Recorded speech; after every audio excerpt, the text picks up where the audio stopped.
자, 우리 옆에 계신 분들 한번 인사 나누실까요? 잘 오셨습니다. 사랑하고 축복합니다. 잘 오셨습니다. 사랑하고 축복합니다. 자, 하나만 더 인사할까요? 예수님 부활하셨습니다. 축하합니다. 예. 아유, 너무 좋습니다. 예. 오늘은 예수님께서 사망의 권세를 깨뜨리시고 부활하신 사건을 기념하는 부활주일입니다.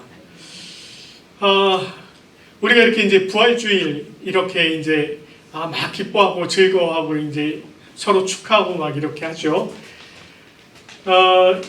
여러분께서는 어떠신가요? 이 부활주일 이 기쁨을 확실하게 누리고 계십니까? 여러분들은 이 부활의 삶을 살고 계십니까? 보다 근본적인 질문 하나를 더 던지자면 과연 우리들에게 이 부활은 무엇일까요?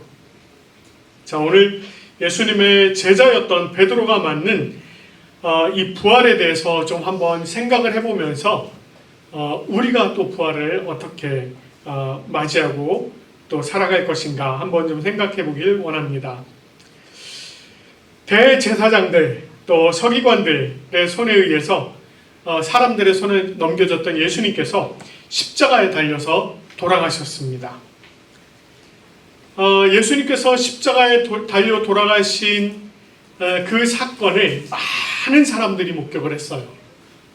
많은 사람들이 목격을 했고 또 예수님의 시신을 아리마대 요셉이라고 하는 사람이 와서 자신이 준비해 놓은 새 무덤에 예수님의 시신을 가져다가 안치하였습니다. 그날 저녁부터 안식일이 시작이 되었기 때문에 사실 그날 예수님의 시신을 처리할 수 있는 시간이 없었어요. 그래서 일단 시신만 옮겨놓고 그리고 이제 안식 후 첫날이 되어서 와서 시신에 이제 처리를 해야겠다라고 해서 일단 시신만 무덤으로 옮겨놓은 상태였습니다. 자, 시신을 무덤으로 옮겼는데 소문이 계속 있었거든요. 예수님이 죽으셨다 3일 만에 부활할 거라는 소문이 계속 있다 보니까 이 대제사장들, 서기관들 마음이 안 놓이는 겁니다. 그러니까 이제 빌라도에게 부탁을 해서 어떻게 했느냐면 그 무덤을요 돌로 막았습니다. 그런데 이 돌이 보통 큰 게 아니에요. 이게 장정 한 사람이 옮길 수 있는 그런 돌이 아닙니다. 어쨌든 그런 돌로 막아놓고 그 앞에 또 이 제자들이 와갖고 예수님의 시신을 훔쳐갈까봐 그 앞에 병사들까지 세웠습니다. 자, 이렇게 단단히 봉인을 했는데 아무 일이 일어나지 않았어야 하죠. 원래대로 하면. 그런데 사흘째 되는 날, 즉 3일째 되는 날 이른 새벽에 예수님께서 부활하셨습니다. 그 내용을 요한복음 20장에서 아주 잘 전해주고 있는데 요한복음 20장 1절 2절 말씀을 보면 이렇게 전하고 있습니다. 안식 후 첫날 일찍 아직 어두울 때 막달라 마리아가 무덤에 찾아왔다 이렇게 이야기를 해요.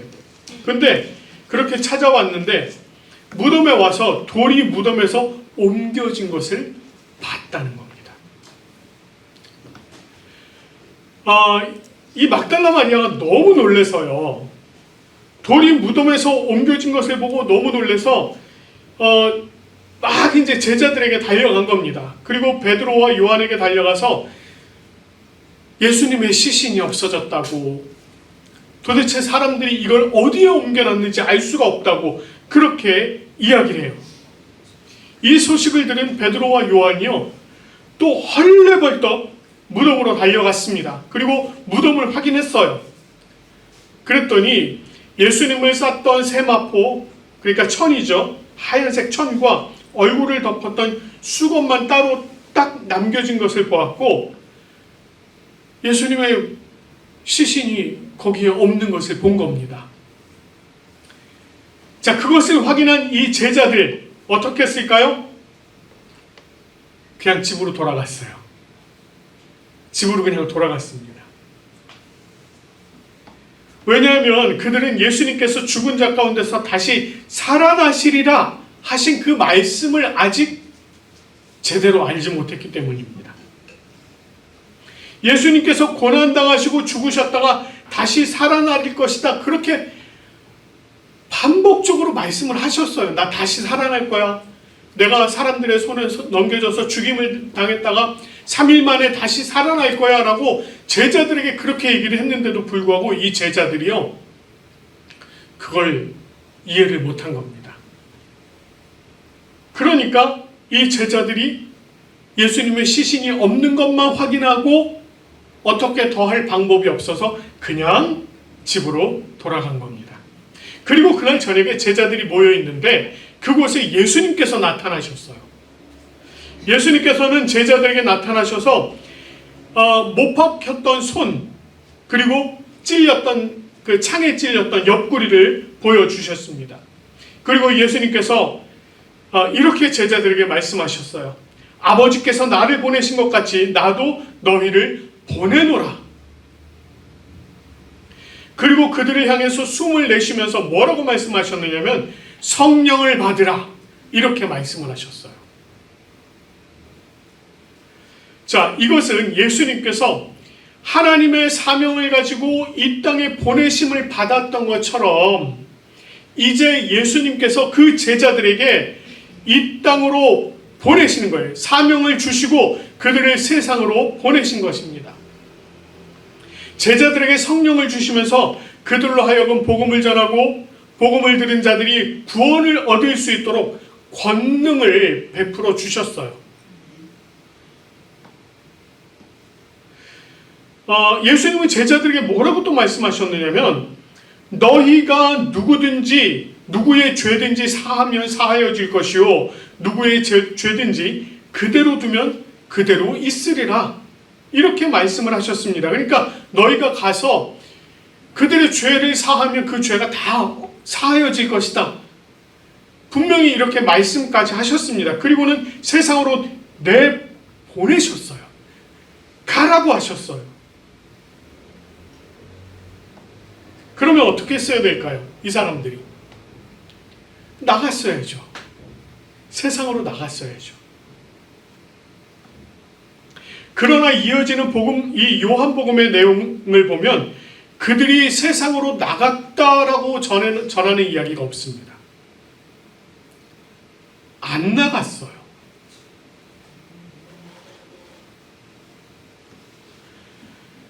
자, 그리고요, 그들은 도마에게 이제 우리가 예수님을 만났어 라고 하는 그 이야기를 도마에게 얘기해 주는 장면이 나옵니다.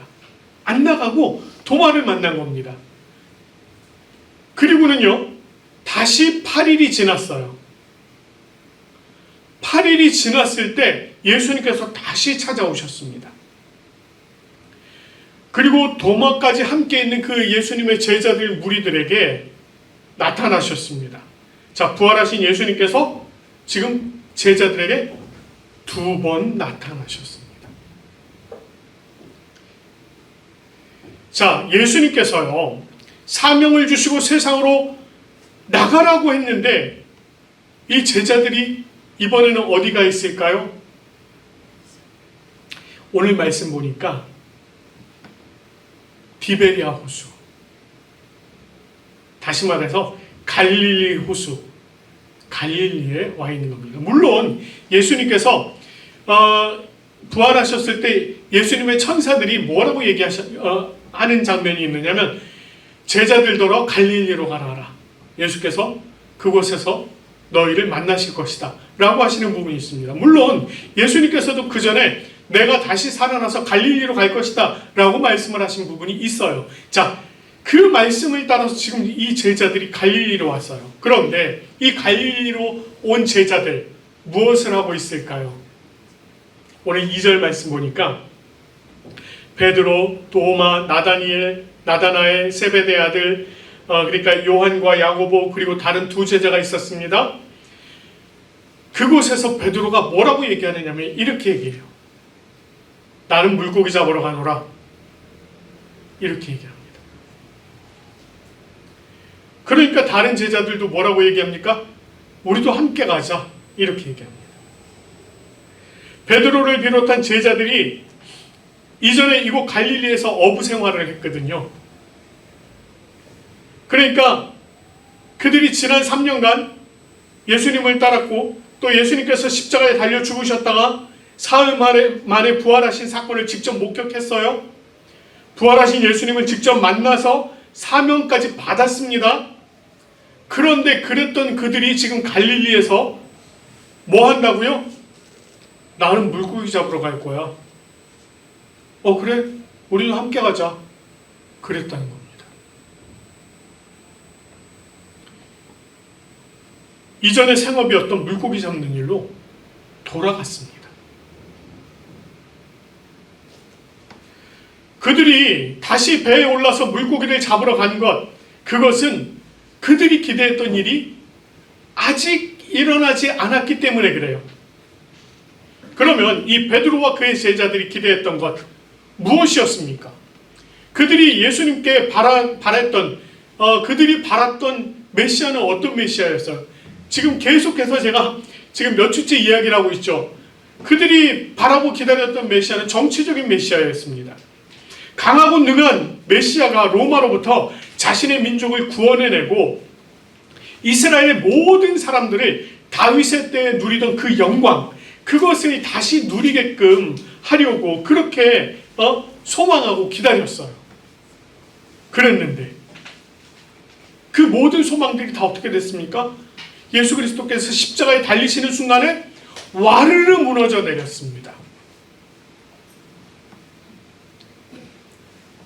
그리고 예수님께서 부활을 하셨어요. 그럼 뭔가 일어날까? 제자들 2번 만났습니다. 그럼 무슨 일이 분명히 있을 거야. 그런데 지금 벌써 며칠이 지나도록 아무 일이 없는 겁니다. 아무 일이 없어요. 예수님께서 사명을 주셨고 성령을 받으라고 하셨지만 여전히 아무 일도 일어나지 않고 있습니다. 이런 상황에서 예수님의 수제자였던 이 베드로, 뭘 해야 될지 몰랐던 거예요. 예수님께서 사명을 주시고 가라라고 하셨는데 가지는 않고 지금 내가 뭘 해야 될지 아직 모르고 있다는 겁니다. 그렇기 때문에 지금 자신이 할 수 있는 일, 물고기 잡으러 가야겠다. 예수님께서 다시 또 나타나셔서 뭔가 얘기하시겠지. 그때까지 난 그저 물고기 잡으러 가야겠다. 이렇게 된 겁니다. 그러나 그런 베드로와는 달리 하나님의 계획은요, 보다 근본적인 문제 해결에 있었습니다. 자, 여기서 말하고 있는 보다 근본적인 문제, 그것은 인간의 죄의 문제, 우리의 죄의 문제예요. 그리고 그 결과물인 사망의 문제였습니다. 자, 로마서 5장 12절 말씀 보면 이렇게 얘기합니다. 그러므로 한 사람으로 말미암아 죄가 세상에 들어오고 죄로 말미암아 사망이 들어왔나니 이와 같이 모든 사람이 죄를 지었으므로 사망이 모든 사람에게 이르렀느니라. 이렇게 말씀합니다. 한 사람, 누구였어요? 아담이 하나님 앞에 죄를 범함으로 말미암아 죄가 사람들에게 들어오게 되었다는 거예요. 그리고 그 죄와 더불어서 따라 들어온 것이 사망이라는 것입니다. 죽음이에요. 죽음. 이 세상에 죽지 않을 사람이 있을까요? 없습니다. 모든 사람이 다 죽어요. 그것이 무엇을 반증하는 거예요? 우리 모두는 다 죄인이라는 것을 반증하는 것입니다. 그런데 이 죽음이, 이 사망이 단순히 우리 육신적인 사망을 얘기하는 걸까요? 아니요. 그걸 얘기하는 게 아닙니다. 문제는 이 사망이 영원한 사망, 그것을 얘기하는 것이라는 거예요. 이것이 해결되지 않는 한 인간은 살아있는 동안 사망의 종노릇을 하게 되고요. 죽은 후에는 심판과 영원한 사망 속에 빠지게 된다는 거예요. 이 심판과 영원한 사망, 무엇을 의미할까요? 지옥을 의미하는 거예요. 우리가 그곳에서 영원한 형벌을 받으면서 그 영원한 사망 속에 거하게 된다는 것입니다. 하나님께서는 이와 같은 근본적인 문제를 해결하길 원하셨던 겁니다. 그래서 예수 그리스도의 부활을 통해서 죄와 왕의 종로로 타는 그 사망의 사슬을 끊어버리고 주님의 백성들에게 부활과 영원한 생명을 주시고자 했던 것입니다. 이것이 부활의 참된 의미예요. 그래서 예수 그리스도의 부활은요, 그냥 예수 그리스도 그분의 부활로 그치는 것이 아닙니다. 예수 그리스도의 부활은 예수 그리스도를 믿는 모든 이들에게 부활이 있다는 것을, 다시 말해서 이 부활의 메시지를 전해주고 있는 것입니다. 자, 이것을 고린도전서 15장 20절, 23절에서는 이렇게 말씀하고 있어요. 그러나 이제 그리스도께서 죽은 자 가운데서 다시 살아나 잠자는 자들의 첫 열매가 되셨도다. 사망이 한 사람으로 말미암았으니 죽은 자의 부활도 한 사람으로 말미암는도다. 아담 안에서 모든 사람이 죽은 것 같이 그리스도 안에서 모든 사람이 삶을 얻으리라.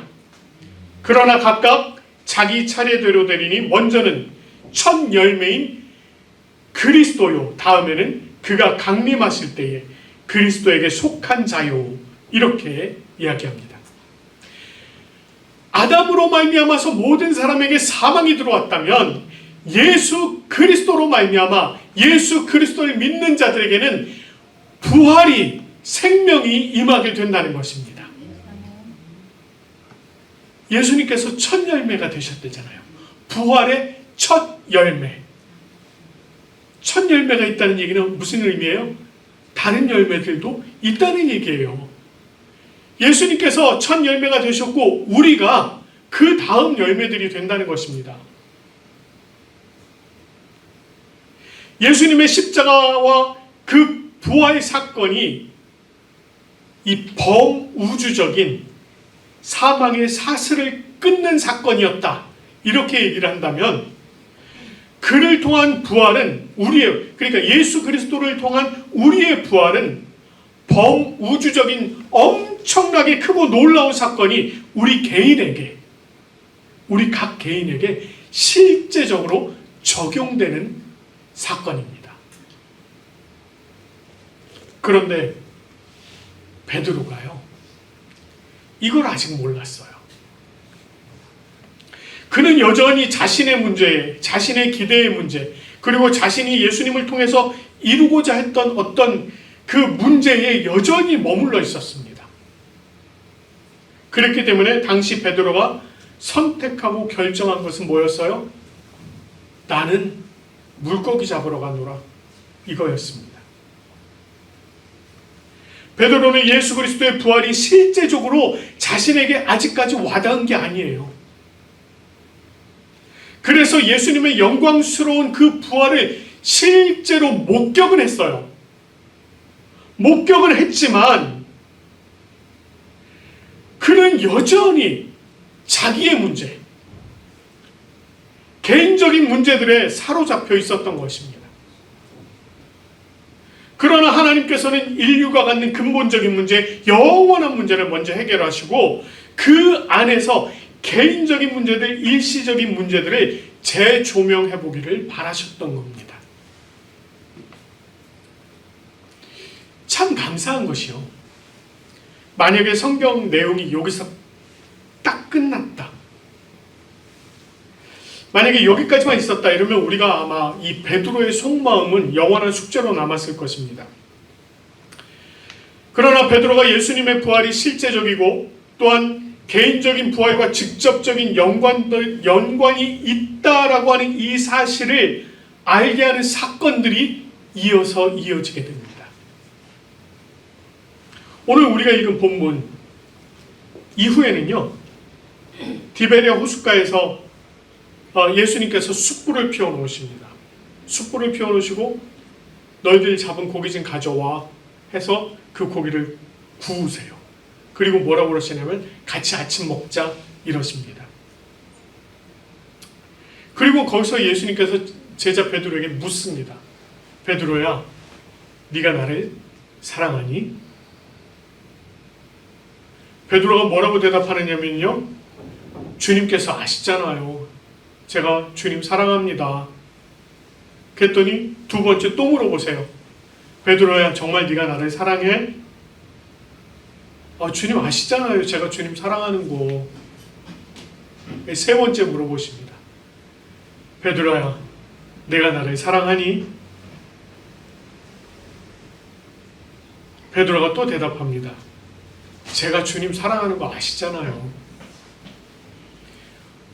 우리가 보기에는 그저 사랑이라고 하는 단어가 우리말로는 다 똑같아서 그 사랑이 그 사랑이고 그 사랑이 그 사랑이구나, 이렇게 생각할 수 있습니다. 그런데 사실 예수님께서 베드로에게 뭐라고 물어보셨냐면 이렇게 물어보셨어요.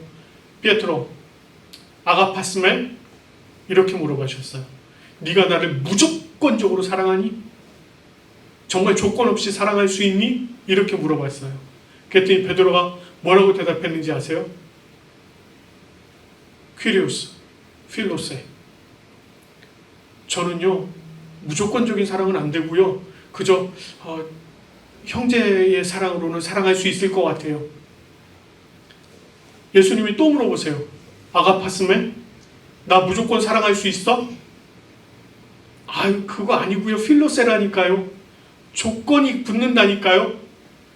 예수님께서 세 번째로 필레이스메?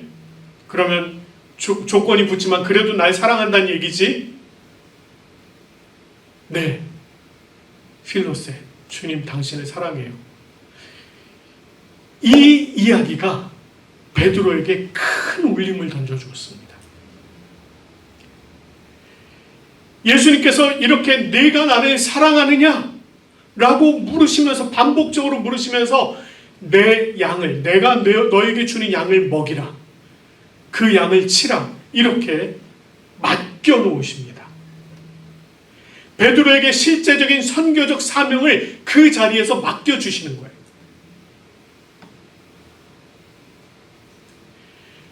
뿐만 아닙니다. 사도행전 1장으로 넘어가면은요, 예수님께서 하늘로 올려가시는 것을 이 베드로가 보게 됩니다.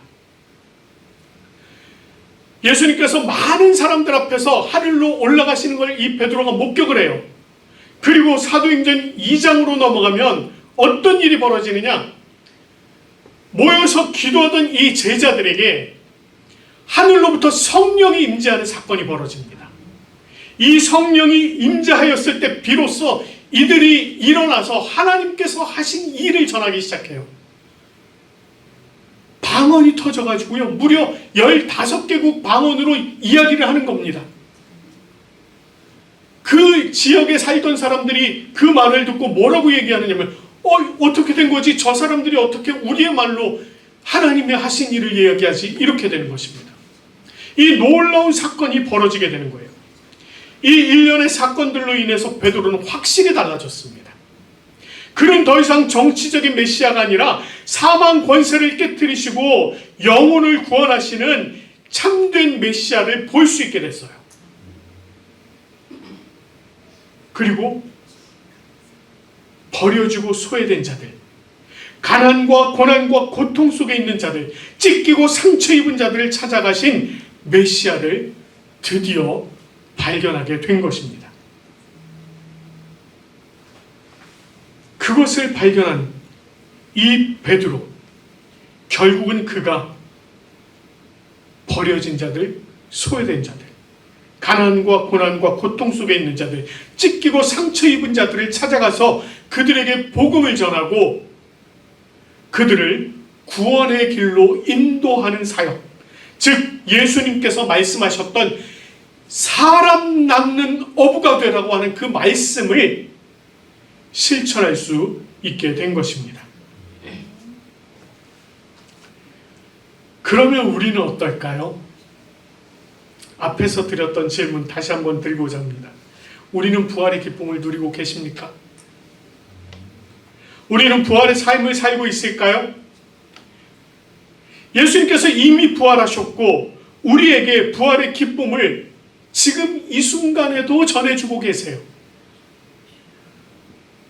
그런데 이 부활이 나와는 상관없는 부활이 아닌지 한번 생각해 보자는 겁니다. 마치 이 부활이 강 건너 불구경하듯 그런 부활로 여겨지고 있지는 않은가요, 혹시? 그래서 내가 처한 상황에서 이 참된 구원의 기쁨을 살아가는 것이 아니라 나의 아픔, 나의 상처, 나의 어려움을 호소하면서 여전히 개인적인 문제, 내 개인적인 문제에 그렇게 사로잡혀서 살아가고 있지는 않은가요? 이제 우리는요, 이 부활의 기쁨을 누리면서 부활의 증인으로 세워져야 합니다. 우리 모두가 부활의 증인으로 세워져야 해요. 예수 그리스도를 믿음으로 새로운 생명, 영원한 생명을 얻을 뿐만 아니라 예수 그리스도의 부활을 통해서 우리에게도 나에게도 부활이 있다라고 하는 이 사실을 믿음으로 받아들여야 합니다. 그리고 우리 개인적인 문제를 뛰어넘어서 다른 사람의 아픔, 다른 사람의 상처, 다른 사람들의 어려움을 돌아볼 수 있고 또 그들에게 찾아가서 그들에게 복음을 전하며 그들을 위해서 기도하며 섬길 수 있는 우리가 되어야 합니다. 더 나아가서 아직도 복음을 모르는 자들, 그들에게 예수 그리스도의 복음을 전하면서 그들을 구원의 길로 안내하는 이 사역에 우리가 동참할 수 있어야 합니다. 예수 그리스도의 부활을 통해서 우리의 부활의 소망을 새롭게 하는 우리 모두가 되어지길 바랍니다. 더불어서 부활의 생명을 가지고 이제 우리가 나는 사람 낚으러 가노라 이렇게 고백할 수 있는 우리 모두가 되어지길 간절히 축원합니다. 아멘.